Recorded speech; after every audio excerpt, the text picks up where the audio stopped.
យើងអត់ចង់ដាក់នៅវិបដិសារីជេស្ដីដល់អ្នកដឹកនាំទេប៉ុន្តែប្រទេសប្រជាធិបតេយ្យគឺប្រជាប្រដ្ឋត្រូវតែហ៊ានងើបនឹងមិនឲ្យងើបទៅកាន់អាវុធងើបទៅប្រើហិង្សាអីទេគឺហួសសម័យហើយហើយកាលណាយើងប្រើផ្លាស់ប្ដូរដោយកម្លាំងប្រដាប់អាវុធផ្លាស់ប្ដូរដោយហិង្សាគឺខុសច្បាប់ជាតិនិងអន្តរជាតិហើយគេអត់ទទួលស្គាល់យើង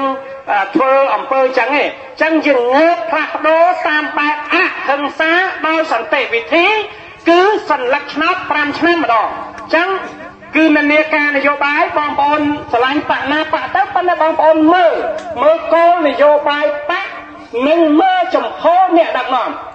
បាទតិចទៀតដល់ប៉ុន្តែគ្រាន់យើងនិយាយពីសាមញ្ញទៅសិនតិចទៀតនឹងដឹងថាតើការដឹកនាំរបៀបរដ្ឋាភិបាលយ៉ាងម៉េចរបៀបសភាយ៉ាងម៉េចហើយទិសដៅ Master Plan គោលគម្រោងទៅមុខសម្រាប់ក្មេងជំនាន់ក្រោយគេធ្វើយ៉ាងម៉េចចឹងហើយទាំងអស់នោះដែលបងប្អូនត្រូវយល់ចេញពីកត្តាសិទ្ធិព្រោះនៅប្រទេសរីកចម្រើនខ្ញុំមិនបាច់និយាយនៅសហរដ្ឋអាមេរិកដែលខ្ញុំរស់នៅជិត20ឆ្នាំហើយខ្ញុំជាអ្នកស្រុកមង្គលបុរីនៅភូមិអូតាម៉ាឃុំរស័យក្រោកស្រុកមង្គលបុរីស្រុកកំណើតកើតជាពូជលហាមអ្នកស្រែហ្នឹងហើយធ្វើនយោបាយម្ដាយមេម៉ាយហើយមានតែកូនតូលមួយឯងដែលរត់ទៅជំរុំនៅជំរុំជាង10ឆ្នាំនៅស្រុកខ្មែរជាង10ឆ្នាំទៅនៅអាមេរិកជាង10ឆ្នាំចឹងបទពិសោធន៍រវាងកុម្មុយនីសនិងការតស៊ូរវាងការជិះជាន់ការឈឺចាប់នៃអតីតកាលកុម្មុយនីសពួកប្រជាការហើយនិងពួកអ្នកប្រជាធិបតេយ្យដែលយកសិទ្ធិជាប្រជាធំគឺខ្ញុំក្តៅបានហើយខ្ញុំរៀនចេះដឹងពីគេខ្ញុំសុខចិត្តមកវេទនាជាមួយបងប្អូនហើយបងប្អូនអាចគិតថាមកពីអាចង់បានអំណាចដែលមកធ្វើនយោបាយស្រុកខ្មែរធ្វើនយោបាយអ្នកណាក៏ចង់បានអំណាចតែអំណាចដោយគុណធម៌កិត្តិយសហើយយកប្រជាប្រដ្ឋដាក់លើក្បាលអានឹងយើងបំរើខ្ញុំប្រជាប្រដ្ឋបាទ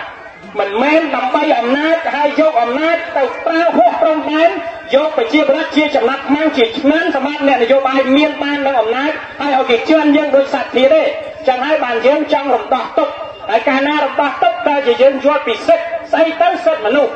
ជាជំហានដំបូងគ្រាន់តែយើងកើតមកយើងដឹងក្តីសិទ្ធរបស់យើង3អត់មានអ្នកណាជន់ឈ្លីបានទេសិទ្ធទី1ភ្នែកត្រូវមើលឲ្យច្បាស់ថាអានឹងសឬក៏ខ្មៅឬក៏ប្រផេះតែជាត្រូវស្ដាប់ឲ្យប្រកបកុំឲ្យទៅជាយើងថ្លង់ភ្នែកយើងអត់អាចធ្វើខ្វាក់បានទេតែជាយើងត្រូវឲ្យលឺឲ្យច្បាស់ថាតើជាការពិតឬក៏លឺតែគេថាអានឹងឲ្យការពិតមើលមានសិទ្ធិនិយាយស្ដីបញ្ចេញមតិដោយមានការគម្រាមកំហែងមកបិទឲ្យមាត់យើងគោបានទេអានឹងច្បាប់ធម្មជាតិដល់ពេលអា3នឹងមកចូលនៅក្នុងសង្គមសេរីលទ្ធិប្រជាធិបតេយ្យគឺប្រជាធិបតេយ្យចេញពីប្រជារាស្ត្ររដ្ឋាភិបាលរបស់ប្រជារាស្ត្រដើម្បីប្រជារាស្ត្រសម្រាប់ប្រជារាស្ត្រមានន័យថាបងប្អូនបោះឆ្នោតជ្រើសរើសអ្នកតំណាងរាស្ត្រជ្រើសរើសនាយករដ្ឋមន្ត្រីតាមរយៈអ្នកតំណាងរាស្ត្ររបស់បងប្អូនដូច្នេះពួកគាត់នឹងចាប់ពីនាយករដ្ឋមន្ត្រីចៅហ្វាយខេត្តចៅហ្វាយស្រុកមេឃុំមេភូមិគឺជាខ្ញុំបម្រើបងប្អូនអានឹងច្បាប់វិធីជាតែគឺចឹងបានឲ្យចាំកុំឲ្យគេជន់ឈ្លីសិទ្ធិរបស់បងប្អូនព្រោះពួកគាត់បានអំណាចបានធំបានអីដោយសារបងប្អូនលើកលែងតែមេភូមិតែបានបោះឆ្នោតបើមេឃុំក្រុមប្រឹក្សាឃុំសង្កាត់បងប្អូនបោះឆ្នោតឲ្យបងប្អូនមានសិទ្ធិទម្លាក់ពួកគាត់បានតាមគោលការណ៍លបែងប្រជាធិបតេយ្យនិងការគោរពសិទ្ធិមនុស្សយកពលរដ្ឋជាធំប៉ុន្តែគ្រាន់តែមិនដឹងថារដ្ឋអំណាចអាជ្ញាធរសមត្ថកិច្ចគេបានបញ្យល់ឲ្យបងប្អូនយល់ពីបញ្ហាសិទ្ធិសេរីភាពព្រោះប្រទេសជាតិដែលរីកចម្រើនទៅបាន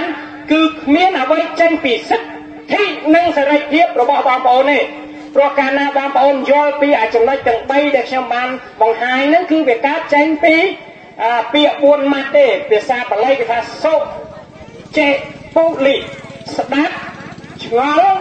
សួរគាត់ចំណាំហើយកាលណាបើយើងបានអានឹងហើយយើងស្ដាប់រត់យកអាណាព័ត៌មានខ្លាំងខ្លាយមកបងប្អូនយកមកសម្រេចប្រមាណអាណត្តិមកហើយពី79មក30 2015 36ឆ្នាំព័ត៌មានអញអត់ដឹងអីសោះអញ្ចឹងបានអញចេះតែល្វេទនីកូនចៅអញទៅថៃអស់ស្រែអញធ្វើស្រូវបានហេតុអីអត់មានទីផ្សារពេលបានផលច្រើនអាឈ្មួញនឹងវាបង្អាប់តម្លៃយើងនៅតែក្រនៅតែខ្ចីបុលគេពេលធ្វើបានផលតិចដល់គ្រោះរាំងស្ងួតទឹកចំនួនស្រូវឡើងថ្លៃអញនៅតែជាពាក់បុលគេ